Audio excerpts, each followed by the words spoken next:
কাতলা মাছের মাথা কেটে ধুয়ে কড়াইতে এবার তেল গরম করে নিচ্ছি। মাথাগুলো এক এক করে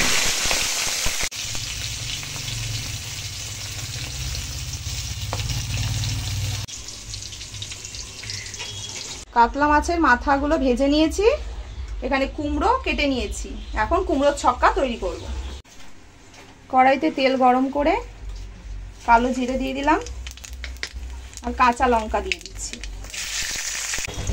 ফোড়ন হয়ে এসেছে, এবার কুমড়ো আর আলুগুলো দিয়ে দিচ্ছি। এবার পরিমাণ মতো নুন দিয়ে দিচ্ছি,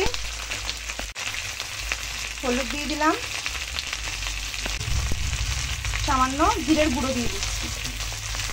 সামান্য নাড়াচাড়া করে ভেজে নেব। ভাজা হতে হতে এগুলো সিদ্ধ হয়ে যাবে।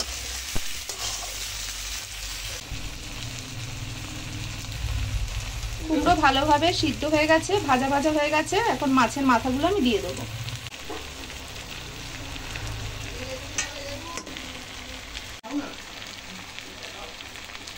মাছের মাথাগুলো এবার আমি খুন্তি দিয়ে ভেঙে দেবো।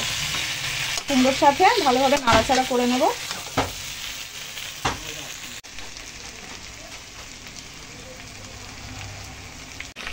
মাছের মাথা দিয়ে কুমড়োর ছক্কা পুরো তৈরি হয়ে গেছে। এখন সামান্য আমি চিনি দিয়ে দেবো, বেশ কিছুক্ষণ নাড়া দিয়ে দেবো।